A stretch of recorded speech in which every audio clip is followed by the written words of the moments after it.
வணக்கம் அண்ட் வெல்கமுங்க. இன்னைக்கு நான் சொல்ல போற இப்ப டாபிக் வந்து எல்லாருக்கும் சமைக்கிறவங்க எல்லாருக்கும் காமனா இருக்கிற ஒரு கேள்வி அண்ட் டவுட் தான். யாராச்சும் எங்கிட்ட கிளினிக்லயோ ஒரு நியூட்ரிஷனிஸ்ட பாக்குறப்போ கேட்கறது, எந்த எண்ணெய் எடுத்துக்கலாம், கோல்ட் பிரஸ்டா இல்ல மரச்செக்கா இல்ல ரிஃபைண்ட் ஆயில் எடுத்துக்கலாமா இல்ல வந்து கிரவுண்ட் ஆயிலா கோகனட் ஆயிலா எதை சமைக்கிறதுக்கு யூஸ் பண்றது அப்படிங்கிற கேள்வி எல்லாருக்குமே இருக்குங்க. அதை நாம இன்னைக்கு பார்க்க போறோம். ஏன்னா அது தெரிஞ்சுக்கிட்டாதான் இந்த ஆயிலை சுத்தி இருக்க கன்ஃபியூஷன் எல்லாமே கிளியர் ஆகும். ஆஸ் யூஷுவல் நான் உங்களுக்கான நாலேஜை கொடுக்க போகிறேன். அந்த நாலேஜ் இருந்துச்சுனாலே நீங்களே சூஸ் பண்ண முடியும். நான் இதுதான் பெஸ்ட்டு இதுதான் இதுன்னு சொல்ல போகிறதில்ல. நாம ஏன் இந்த ஆயிலில் இவ்வளோ வகைகள் இருக்குது, எது எடுத்துக்கணும், எப்படி வந்து நீங்கள் சூஸ் பண்ணணும் அப்படிங்கிறத இன்னைக்கு பார்க்க போகிறோம். ஃபஸ்ட்டு முக்கியமான விஷயம் என்ன அப்படின்னு பார்த்துட்டிங்கன்னா, ஆயிலை பொறுத்த வரைக்கும் முக்கியமான விஷயம் என்னன்னா, ஆயில் எல்லாமே ஃபேட்டு தாங்க. அதில் எந்த மாற்று கருத்துமே கிடையாது. ஆயில் அப்படின்னாலே கொழுப்பு தான். யாராச்சும் உங்ககிட்ட நான் உங்களுக்கு ஃபேட் ஃப்ரீ ஆயில் கொடுக்குறேன் அப்படின்னாங்கன்னா, அதில் வந்து அது கம்ப்ளீட்டாக போய் அந்த ஃபேட் ஃப்ரீ ஆயில்லாம் இல்லவே இல்லை. ஸோ இது வந்து ஜஸ்ட்டு ஃபேட்டு தான். கார்போஹைட்ரேட்ஸ் மாவுச்சத்தும் இல்லை, புரதச்சத்தும் கிடையாது அப்படிங்கிறத நீங்கள் தெரிஞ்சுக்கணும். நான் ஆல்ரெடி கொழுப்புனா என்னன்னு இது பண்ணியிருக்கோம். அதனால நீங்கள் பயப்பட தேவையில்லை. என்னது கொழுப்பு தான் இருக்கா அப்படின்னு சொல்லிட்டு நம்ம ஃபேட்ஸை பற்றி கிளியராக எக்ஸ்பிளைன் பண்ணியிருக்கோம். ஸோ அந்த ஃபேட்ஸில் என்ன டைப் இருக்குன்னு உங்களுக்கு இப்போ தெரியும். ஓகே, அப்போது நாம் இப்போ பார்த்தோன்னா எப்படி இந்த ஆயிலை செலக்ட் பண்ணுறது அப்படிங்கிறதுக்கு நான் 2 விஷயங்கள் சொல்ல போகிறேன் உங்களுக்கு. ஃபஸ்ட்டு அந்த ஆயிலோட தன்மையை பற்றி தெரிஞ்சுக்க போகிறோம். அதாவது அந்த கொழுப்போட தன்மையை பற்றி தெரிஞ்சுக்க போகிறோம்.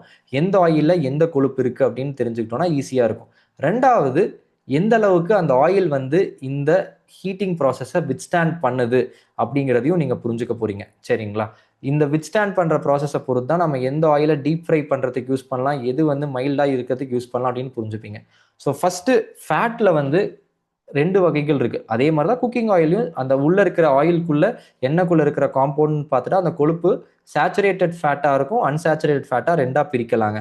சரி, இப்போ இந்த சேச்சுரேட்டட் ஃபேட் என்ன ஆகும்னா, சேச்சுரேட்டட் ஃபேட் அப்படின்னா என்னன்னா ரூம் டெம்பரேச்சர்ல சாலிடா இருக்கும். கொஞ்சம் கெட்ட கொழுப்பை ஜாஸ்தி பண்ணலாம்.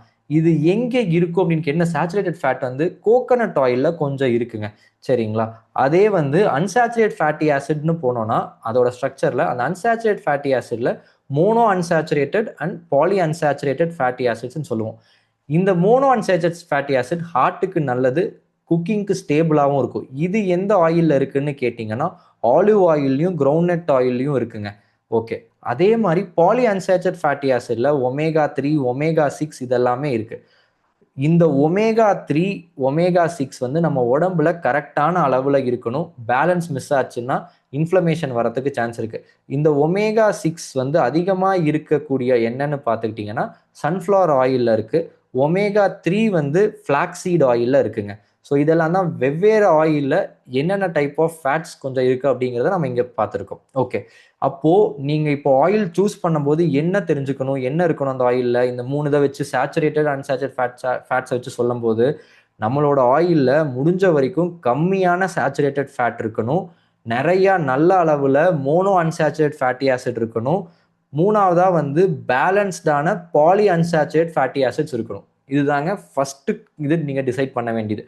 கம்மி சேச்சுரேட்டட் ஃபேட்ஸ், நல்ல MUFA, mono unsaturated fatty acids and பேலன்ஸான பியூஃபா. இதுதான் வந்து ஃபஸ்ட்டு விஷயம். சரி, இந்த பேசிக் தன்மையை வச்சு புரிஞ்சுக்கிட்டோம்.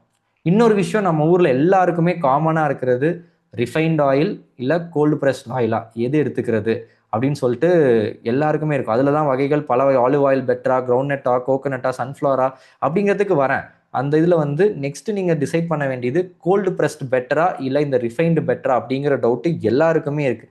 இந்த செக் என்ன அப்படிங்கிறது தான் இந்த கோல்டு ப்ரெஸ். இது வந்து கெமிக்கல்ஸ் எதுவுமே யூஸ் பண்ணாமல், ஹீட் எல்லாம் யூஸ் பண்ணாமல் பண்ணுறதுனால இதில் நியூட்ரிஷன் எல்லாமே ரீட்டைன் ஆகும், நேச்சுரல் ஃப்ளேவரும் இருக்கும்.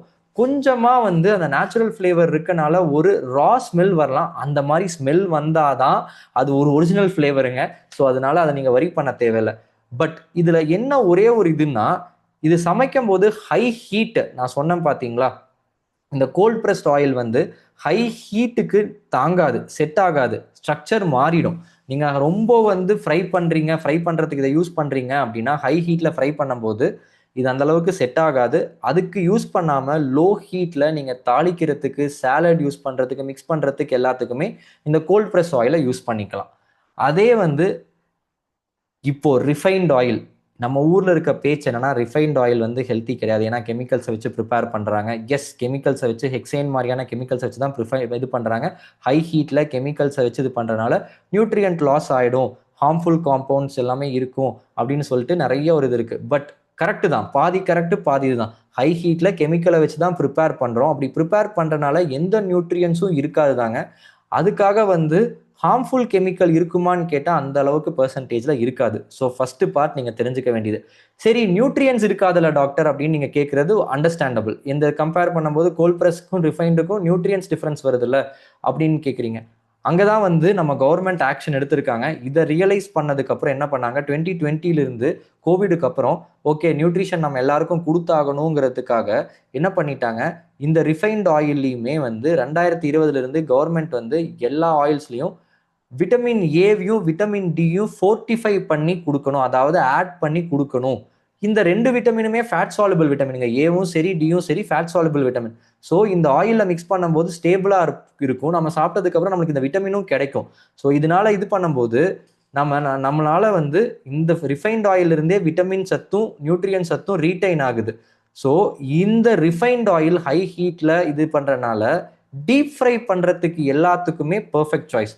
ஸோ இப்போ சொல்லுங்க, மரச்செக்கு எண்ணெய் எதுக்கு யூஸ் பண்ணணும், ரிஃபைன்ட் ஆயில் எதுக்கு யூஸ் பண்ணணும் அப்படின்ட்டு சயின்டிஃபிக்காக பார்த்தோம்னா, நீங்கள் சொல்கிற மாதிரி மரச்செக்கு எண்ணெய் நீங்கள் ஏதாவது மினிமலான இதுக்கு யூஸ் பண்ணுறீங்க, தாளிக்கிறதுக்கு அந்த மாதிரி இதுக்குன்னா ப்ரிஃபர் பண்ணிக்கோங்க. அதுவே வந்து இந்த ரிஃபைன்ட் ஆயிலை வந்து கண்டிப்பாக வந்து டீப் ஃப்ரை பண்ணுறதுக்கு ப்ரிஃபர் பண்ணுங்க. ஆல்ரெடி என்னென்ன இதில் மோனோஅன்சாச்சுரேட்டட் ஃபேட்டி ஆசிட் எதில் இருக்குது, பாலிஅன்சாச்சுரேட்டட் ஃபேட்டி ஆசிட் எதில் இருக்குன்னு சொல்லியிருக்கேன். ஸோ ஏன் டாக்டர் இதெல்லாமே ரொம்ப முக்கியமாகுது, இந்த டீப் ஃப்ரை பண்ணுறதுக்கும் இதுக்கும் வித்தியாசம் படுத்துறீங்க அப்படின்னு கேட்டிங்கன்னா, ஸ்மோக்கிங் இண்டெக்ஸ் அப்படின்னு ஸ்மோக் பாயிண்ட்னு ஒரு இது பிரச்சனை இருக்குங்க.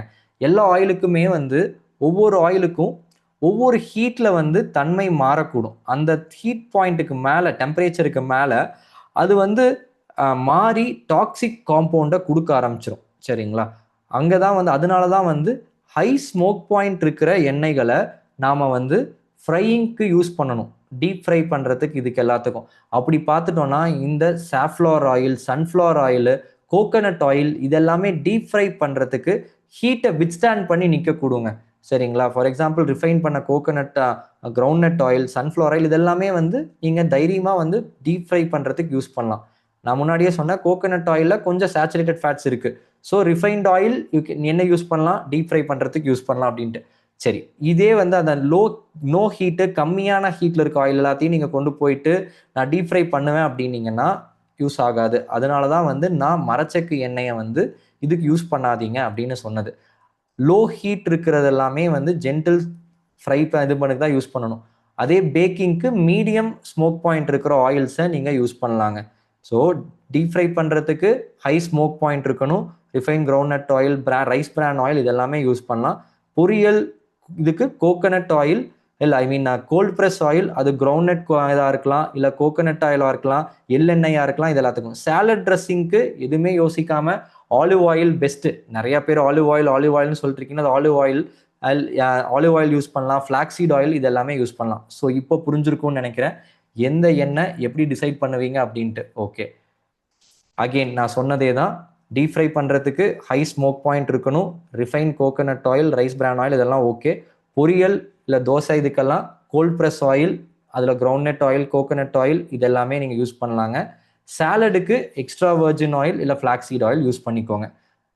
இப்போ ஒரு இது பண்ணலாமா, இந்த மாதிரி இருக்கும்போது தோசைக்கு நான் ஆல்ரெடி சொன்னேன் கிரவுண்ட்நட் ஆயில் எடுக்கலாம் அப்படின்ட்டு. கோல்ட் ப்ரெஸ்டாக இது பண்ணுறீங்களா, ஒரு குழம்பு வைக்கிறீங்களா, கோல்ட் ப்ரெஸ் ஆயில். அகெயின் என்ன கேரளா ஸ்டைலில் அவியல் பண்ணுறீங்களா, யோசிக்காமல் கோகனட் ஆயில் யூஸ் பண்ணுங்கள்.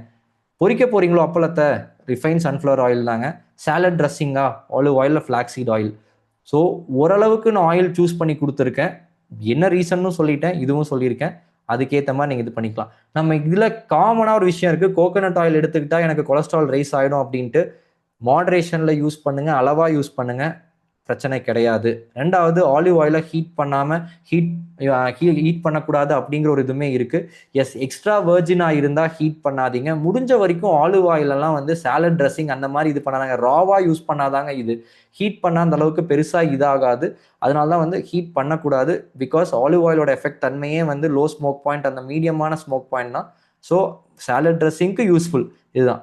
சரி, எவ்வளோ ஆயில் டாக்டர் நான் யூஸ் பண்ணலாம் ஒரு நாளைக்கு அப்படின்னு கேட்டால், WHO ரெக்கமெண்டேஷன் படி 20 to 30% நீங்கள் வந்து உங்கள் கேலரி வந்து ஃபேட்லேருந்து கிடைக்கலாம். அப்போது மற்ற ஃபேட்டும் ஆயிலும் ஃபேட்டு தான். ஸோ ஒரு நாளைக்கு 3 to 5 டீஸ்பூன் தான் எண்ணெய் தான் எடுக்க சொல்கிறாங்க WHO இதுபடி ரெக்கமெண்டேஷன் படி பார்த்தோன்னா. எக்ஸசிவாக எடுத்தீங்கன்னா அது எந்த வகையான எண்ணெயாக இருந்தாலும் கொலஸ்ட்ரால் ஜாஸ்தியாகிறதுக்கு வாய்ப்புகள் இருக்குது. ஸோ ஆயில் ஹெல்த்தியாக இருக்கா இல்லையாங்கிறது அடுத்ததுங்க. நான் இதுலேருந்து சொன்னதுலேருந்து உங்களுக்கு புரிஞ்சிருக்கும்னு நினைக்கிறேன். கோல்ட் ப்ரெஸ்ஸும் இதுதான், இதுவும் நம்மளுக்கு தேவை தான். எங்கே யூஸ் பண்ணணுங்கிற விஷயம் தான் உங்களுக்கு இத்தனை நாள் தெரியாமல் இருந்திருக்கலாம். அதை நான் கிளியராக சொல்லியிருக்கேன்னு நினைக்கிறேன். எஸ், இப்போ நீங்கள் பார்த்தீங்கன்னாலே முடிஞ்ச வரைக்கும் நம்ம இந்தியாவுக்குள்ளே யூஸ் பண்ணுற ஆயில், தமிழ்நாட்டில் வந்து நம்ம என்ன பண்ணுவோம், ஜிஞ்சிலி ஆயில் யூஸ் பண்ணுவோம். அதே வந்து கேரளாவில் பார்த்தா அவங்க கோகோனட் ஆயில் அதிகமாக யூஸ் பண்ணுவாங்க. ஆந்திராவில் நிலக்கடலை எண்ணெய், பஞ்சாபில் பார்த்துட்டா மஸ்டர்ட் ஆயில் இருக்கும். இதெல்லாம் விட்டுட்டு நான் வந்து அப்ராடில் இருக்கிற ஆயில்ஸ் தான் யூஸ் பண்ணுவேன், கலிஃபோர்னியாவில் யூஸ் பண்ணுற இது மாதிரி அவகேடோ ஆயில் தான் யூஸ் பண்ணுவேன் அப்படின்லாம் போக தேவையில்லை. இதை நீங்கள் புரிஞ்சுட்டு ஸ்மோக் பாயிண்ட் என்ன, அதோட ஸ்ட்ரக்சர் என்ன, அதுக்கப்புறம் எப்படி வந்து கோல்ட் ப்ரெஸ்ஸையும் இதையும் ரிஃபைண்டையும் எதுக்கு யூஸ் பண்ணணும் அப்படின்னு புரிஞ்சுக்கிட்டாலே உங்களுக்கு ஈஸியாகிடுங்க.